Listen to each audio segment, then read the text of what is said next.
If this story moves you, drop a heart in the comments. The morning sun cast long shadows across the Montana Wilderness Sanctuary when Dr. Sarah Chun first witnessed something that would challenge everything she thought she knew about interspecies relationships.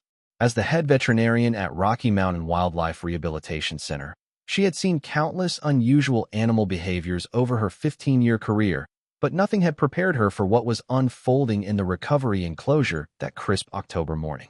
Liberty, a magnificent female bald eagle, stood motionless on her perch, her piercing yellow eyes fixed on the golden retriever who had somehow wandered into her space. The dog, later named Copper by the sanctuary staff, wagged his tail tentatively, his amber eyes reflecting a gentle curiosity that seemed to transcend the natural predator-prey dynamic that should have defined this encounter. Liberty's talons gripped the wooden perch with measured tension, her massive wings slightly spread in what could have been either a defensive posture or preparation for flight. Yet something in her stance suggested neither aggression nor fear, but rather a profound sense of recognition that defied explanation. Dr. Chun held her breath as she watched from behind the observation window, her clipboard forgotten in her hands. Liberty had been brought to the sanctuary 6 months earlier, her left wing shattered by a collision with a power line during a fierce summer storm. The rehabilitation process had been grueling, requiring multiple surgeries, weeks of immobilization, and months of careful physical therapy to restore her flight capabilities. Throughout her recovery, Liberty had remained aloof and suspicious of human contact, tolerating the necessary medical interventions but never showing the slightest indication of trust or acceptance. She was scheduled for release evaluation the following week, her wing finally strong enough to support her return to the wild. Copper had appeared at the sanctuary 3 days prior, a stray golden retriever with no collar or identification, his golden coat matted and his ribs visible through his fur. Despite his obvious hunger and exhaustion, he had displayed a remarkable gentleness around the other animals, showing none of the typical predatory instincts that would make him unsuitable for a wildlife facility. The sanctuary staff had been planning to contact the local animal shelter after the weekend, but Copper seemed to have other plans entirely. The dog took a careful step forward, his movements slow and deliberate, as if he understood the delicate nature of the moment. Liberty's head tilted slightly, her keen eyes tracking every subtle shift in Copper's posture. The silence stretched between them, broken only by the distant calls of other birds in the surrounding enclosures and the gentle whisper of wind through the pine trees that bordered the facility. Dr. Chin found herself holding her breath as Copper lowered himself into a play bow, his front legs extended and his hindquarters raised in the universal canine gesture of friendly invitation. It was a behavior so fundamentally domestic, so removed from the wild world that Liberty inhabited, that it should have meant nothing to the eagle. Yet Liberty's response was immediate and unmistakable. She lowered her head in what could only be interpreted as acknowledgement, her fierce expression softening into something that resembled curiosity. The moment stretched into minutes as the two animals regarded each other with an intensity that seemed to communicate volumes. Dr. Chen realized she was witnessing something extraordinary, a connection that transcended species boundaries and challenged the conventional understanding of animal behavior. She reached for her phone to document the encounter, but hesitated, sensing that any sudden movement might shatter the delicate rapport developing between the unlikely pair. Copper rose from his bow and moved closer to Liberty's perch, his tail wagging in slow, measured sweeps that conveyed peaceful intentions. Liberty remained perfectly still, but her posture had relaxed considerably, her wings now folded neatly against her body and her talons loosening their grip on the perch. When Copper settled himself on the ground directly beneath her perch, positioning himself like a devoted guardian, Liberty surprised everyone by stepping down to a lower branch, bringing herself closer to her unexpected companion. The days that followed revealed the depth of the bond that had formed between Liberty and Copper. Dr. Chun and her team observed in amazement as the golden retriever appointed himself as the eagle's protector and companion. Copper would position himself near Liberty's enclosure each morning, his presence seeming to calm the normally agitated bird during her daily physical therapy sessions. When Liberty was moved to the flight conditioning area for her exercise routines, Copper would follow along the perimeter fence, his eyes never leaving the majestic bird as she stretched her wings and practiced the aerial maneuvers that would be crucial for her survival in the wild. The relationship deepened in ways that defied scientific explanation. Liberty began responding to Kappa's presence with subtle but unmistakable signs of affection. She would call to him with soft chirping sounds that were entirely different from her typical harsh cries, vocalizations that seemed designed specifically for her canine friend. When Kappa approached her enclosure, Liberty would move to the section of fencing closest to him, pressing her body against the wire mesh as if seeking physical contact. Dr. Chen documented every interaction, her scientific mind struggling to categorize what she was witnessing. The behavior patterns she observed challenged established theories about interspecies relationships and forced her to reconsider long-held assumptions about animal emotional capacity. Liberty's transformation from a withdrawn, suspicious patient to an engaged and responsive companion seemed directly linked to Kappa's presence, suggesting a therapeutic relationship that went far beyond simple coexistence. The sanctuary staff began incorporating Kappa into Liberty's daily routine, recognizing that the dog's presence had a profoundly positive effect on the eagle's recovery progress. During feeding times, Liberty would eat more readily when Kappa was nearby, her appetite improving dramatically from the listless picking at food that had characterized her earlier weeks at the facility. The stress indicators that veterinarians typically monitored in recovering raptors showed marked improvement, with Liberty's heart rate and breathing patterns stabilizing whenever Kappa was present. As Liberty's release date approached, Dr. Chen faced an unprecedented dilemma. The eagle's physical recovery had exceeded all expectations, her wing strength and flight capabilities fully restored to pre-injury levels. However, her emotional attachment to Kappa raised complex questions about the ethics and practicality of returning her to the wild. Would Liberty be able to readjust to solitary life in her natural habitat after forming such a strong bond with a domestic animal? Could the separation trauma potentially undo months of careful rehabilitation work? The decision became even more complicated when Liberty began displaying protective behaviors toward Kappa. When other dogs from the surrounding area occasionally wandered onto the sanctuary property, Liberty would become visibly agitated, calling out in sharp warning cries and positioning herself between Kappa and the perceived threats. Her territorial instincts, which had been dormant during her recovery period, seemed to have redirected themselves toward protecting her unlikely friend rather than defending a traditional nesting site. Dr. Chun consulted with wildlife behaviorists and veterinary colleagues across the country, seeking guidance for a situation that had no precedent in the literature. The consensus was divided, with some experts arguing that Liberty's natural instincts would eventually override her attachment to Kappa once she was returned to her native environment, while others worried that the bond had become so integral to her psychological well-being that separation could cause lasting trauma. The breakthrough came during a routine flight exercise session in the large outdoor aviary. Liberty had been practicing her hunting dives, swooping down from various heights to snatch fish from the feeding platforms that simulated natural prey behavior. Kappa, as usual, was positioned along the fence line, watching intently as his friend demonstrated the aerial prowess that would be essential for her survival. Suddenly, a red-tailed hawk that had been circling the area descended into the aviary, apparently attracted by the fish that had been scattered for Liberty's training session. The hawk's presence triggered an immediate and dramatic response from Liberty. She launched herself from her perch with a powerful thrust of her wings, her body cutting through the air with lethal precision as she moved to intercept the intruder. The confrontation was brief but decisive, with Liberty using her superior size and strength to drive the hawk away from what she clearly considered her territory. However, instead of pursuing the retreating hawk or claiming the scattered fish for herself, Liberty immediately flew to the section of the aviary closest to Kappa, landing on a low perch where she could see her friend clearly. The incident revealed that Liberty's protective instincts remained fully intact and properly directed, but that her definition of territory had expanded to include Kappa as something worth defending. Dr. Chen realized that the eagle's bond with the golden retriever had not diminished her wild nature, but had instead given her something precious to protect, potentially making her an even more formidable survivor in the wild. The solution, when it came, was as unexpected as the original bond between Liberty and Kappa.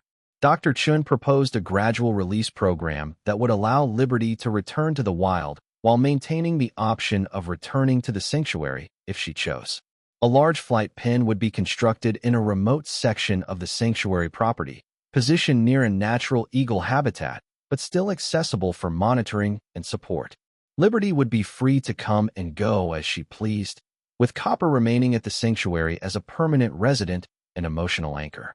The plan required extensive coordination with wildlife authorities and significant modifications to the sanctuary's infrastructure, but the potential scientific value of studying such an unprecedented interspecies relationship justified the investment. Dr. Chun and her team would be able to observe whether Liberty could successfully transition back to wild behaviors while maintaining her bond with Copper, providing valuable insights into the emotional lives of raptors and the therapeutic potential of interspecies relationships. The day of Liberty's soft release dawned clear and cold, with a crisp November wind that carried the promise of winter snows. The massive flight pen had been completed the week before, its 30-foot height and 100-foot length providing ample space for Liberty to exercise her flight muscles while remaining within the sanctuary boundaries. Copper had been allowed to explore the area around the pen during its construction, his presence helping Liberty adjust to the new environment during her pre-release conditioning period. Dr. Chun and her team gathered at dawn to witness the historic moment. Liberty had spent the night in a temporary holding enclosure adjacent to the flight pen, her final night in captivity after 6 months of intensive rehabilitation. Copper had maintained his vigil nearby, sleeping curled up against the fence where Liberty could see him throughout the night. The golden retriever's unwavering devotion had become legendary among the sanctuary staff, inspiring everyone who witnessed the depth of his commitment to his unlikely friend. As the sun crested the eastern mountains, casting the first golden rays across the sanctuary grounds, Dr. Chin approached the holding enclosure with the key that would grant Liberty her freedom. The eagle stood motionless on her perch, her magnificent head turned toward the mountains that had been her home before the accident that brought her to the sanctuary. Her eyes, bright and alert, seemed to reflect an understanding of the significance of the moment. Copper positioned himself at the base of the enclosure, his tail wagging slowly as he watched Dr. Chin's approach. The golden retriever had somehow sensed that this day was different, his behavior more subdued and attentive than usual. When Dr. Chin opened the enclosure door, Copper whined softly, a sound that carried both excitement and anxiety about the changes that were about to unfold. Liberty's response to her newfound freedom was immediate and breathtaking. She launched herself from the perch with a powerful downstroke of her wings, soaring upward in a magnificent spiral that carried her high above the sanctuary grounds.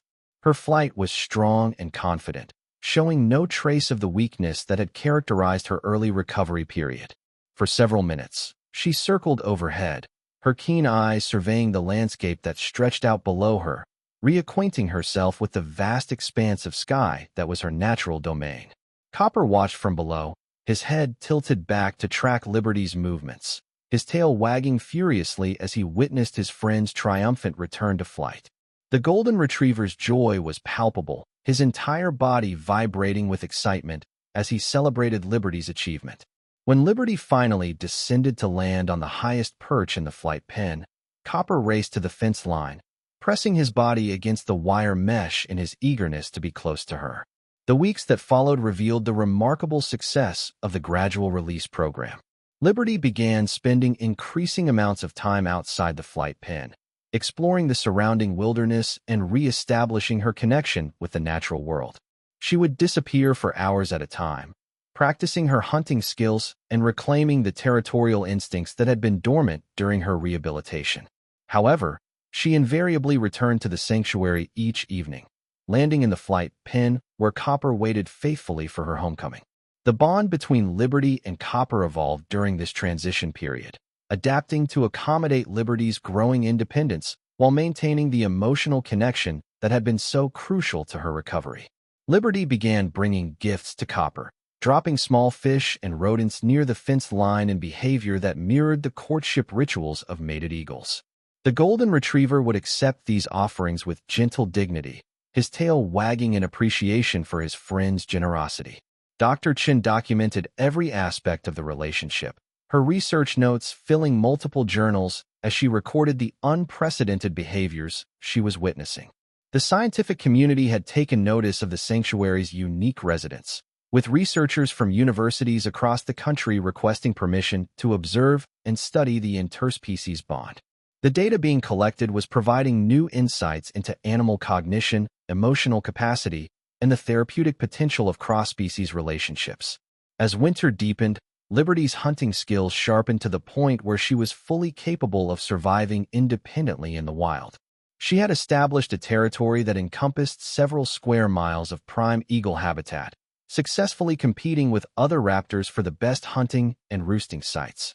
However, her daily returns to the sanctuary demonstrated that her bond with Copper remained as strong as ever, suggesting that the relationship had become a permanent feature of her psychological landscape. The breakthrough moment that would define the long-term success of their relationship came during a fierce February blizzard that buried the sanctuary under 3 feet of snow. Liberty had been away for 2 days, presumably riding out the storm in a sheltered roost site in the mountains.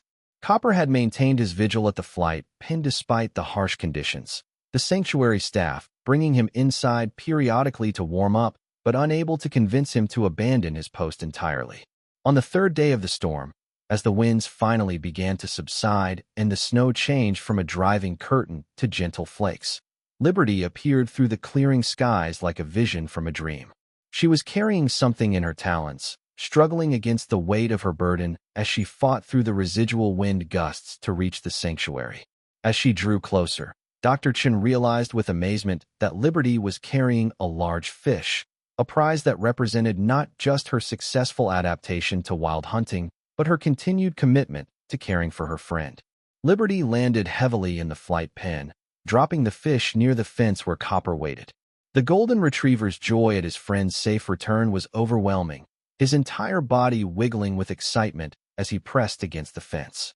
Liberty called to him with the soft chirping sounds that had become their private language, her head bobbing in the gesture that had come to represent affection between them.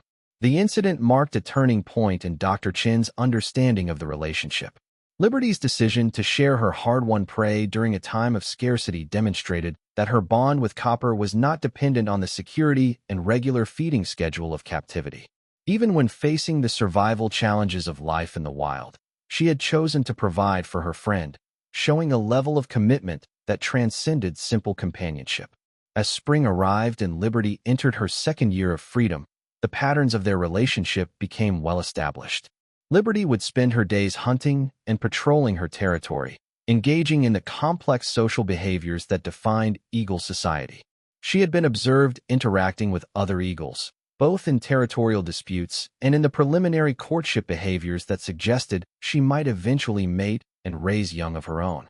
However, her evenings invariably brought her back to the sanctuary, where Copper waited with the patience and devotion that had characterized their bond from the beginning. The sanctuary had become a destination for wildlife enthusiasts and researchers from around the world, all eager to witness the unprecedented relationship between Liberty and Copper. Dr. Chen had published several papers documenting their observations, contributing valuable data to the growing field of interspecies relationship studies. The research had implications far beyond the specific case of an eagle and a dog, offering insights into animal cognition, emotional capacity, and the therapeutic potential of cross-species bonds in rehabilitation settings. One particularly significant development occurred during Liberty's 2nd spring of freedom, when she began bringing other injured birds to the sanctuary. The first was a young red-tailed hawk with a damaged wing, which Liberty delivered to the flight pen in a careful carry that avoided further injury to the smaller raptor. Dr. Chen and her team were initially puzzled by the behavior, but gradually realized that Liberty had learned to associate the sanctuary with healing and recovery, and was attempting to provide the same opportunity for other injured birds that she had received. This behavior suggested a level of cognitive complexity and empathy that challenged existing theories about raptor intelligence. Liberty appeared to understand not only that the sanctuary was a place of healing, but that other injured birds could benefit from the same care she had received. Her actions demonstrated a capacity for abstract thinking and altruistic behavior that expanded the scientific understanding of eagle cognition. Kappa's role in these rescue scenarios was equally remarkable. The golden retriever seemed to understand that the injured bird's liberty brought were patience rather than prey, adjusting his behavior accordingly. He would position himself at a respectful distance from the newcomers, providing a calming presence without causing additional stress to already traumatized animals. His gentle nature and intuitive understanding of animal psychology made him an invaluable assistant in the rehabilitation process. The success stories multiplied as Liberty continued her rescue work throughout the summer. A great horned owl with a broken leg, a peregrine falcon suffering from lead poisoning, and several smaller raptors with various injuries all found their way to the sanctuary through Liberty's intervention. Dr. Chun began to suspect that Liberty was actively patrolling the surrounding area for injured birds, using her aerial advantage to spot animals in distress that might otherwise go unnoticed. The implications of Liberty's rescue behavior extended far beyond the immediate benefit to individual birds. Her actions suggested that the emotional intelligence and empathy that had developed through her relationship with Copper had generalized to other species, creating a capacity for compassion that transcended the typical predator-prey relationships that defined raptor behavior. The bond with Copper had not only healed Liberty's physical injuries, but had fundamentally altered her psychological makeup, transforming her from a solitary predator into a protector and healer. As autumn returned and Liberty entered her third year of freedom, the stability and success of her relationship with Copper had become undeniable. The eagle had successfully integrated her wild nature with her domestic bond, creating a lifestyle that honored both her natural instincts and her emotional connections. She was thriving in every measurable way, from her physical condition and hunting success to her reproductive readiness and territorial dominance. Dr. Chin reflected on the journey that had brought them to this point, marveling at the unexpected turns that had transformed a routine wildlife rehabilitation case into a groundbreaking study of interspecies relationships. The scientific papers and research grants that had resulted from documenting Liberty and Kappa's bond were gratifying, but the real reward was witnessing the daily interactions between two beings who had found in each other something that transcended the boundaries of species and convention. The golden retriever had aged gracefully during his years at the sanctuary, his muzzle now touched with gray and his movements slightly slower than in his younger days. However, his devotion to Liberty remained as strong as ever. His daily vigil at the flight pen a testament to the enduring nature of their bond. Liberty, now in her prime as a mature eagle, had developed into one of the most successful hunters in the region, her territory encompassing some of the best eagle habitat in the state. The question of what would happen when Copper eventually succumbed to old age was one that Dr. Chun preferred not to contemplate, but the practical realities of their situation demanded consideration. The golden retriever was estimated to be around 8 years old, meaning that he likely had several good years remaining, but the eventual separation was inevitable. Dr. Chun had begun documenting Liberty's behavior patterns in detail, hoping to understand how the eagle might cope with the loss of her companion when that day arrived. However, for now, the focus remained on celebrating the remarkable success of their relationship and continuing to learn from their unique bond. Liberty's rescue work had expanded the sanctuary's mission beyond simple rehabilitation, creating a network of healing that extended throughout the surrounding ecosystem. The facility had become a beacon of hope for injured wildlife, with Liberty serving as both patient advocate and active participant in the healing process. The story of Liberty and Copper had captured the imagination of people around the world, inspiring countless individuals to reconsider their assumptions about animal intelligence, emotion, and the potential for connection across species boundaries. Their bond had demonstrated that love and loyalty were not exclusively human traits, but rather fundamental aspects of consciousness that could manifest in unexpected ways when circumstances allowed. As Dr. Chun watched Liberty soar overhead during her evening patrol, with Copper tracking her movements from his position at the fence line, she felt a profound sense of gratitude for the privilege of witnessing their extraordinary relationship. The eagle and the golden retriever had taught her more about the nature of healing, loyalty, and love than decades of formal education and professional experience. Their bond had transformed not only their own lives, but had contributed to a broader understanding of the emotional complexity and therapeutic potential that existed in the animal kingdom. The sun set behind the mountains, painting the sky in brilliant shades of orange and gold as Liberty completed her final circle of the day. She descended gracefully to her favorite perch in the flight pen, calling softly to Copper in the gentle tones that had become their evening greeting. The golden retriever responded with a contented sigh, settling himself against the fence where he could see his friend clearly. As darkness fell over the sanctuary, the unlikely pair settled into the peaceful routine that had defined their relationship for over 2 years, a testament to the power of love to transcend boundaries and create healing in the most unexpected ways. Their story continued to unfold each day, writing new chapters in the ongoing narrative of interspecies connection and mutual devotion. Liberty and Copper had shown the world that family could be found in the most unlikely places, and that the bonds of love and loyalty knew no boundaries of species or convention. In a world often divided by differences, their relationship stood as a powerful reminder of the universal language of compassion and the healing power of unconditional love.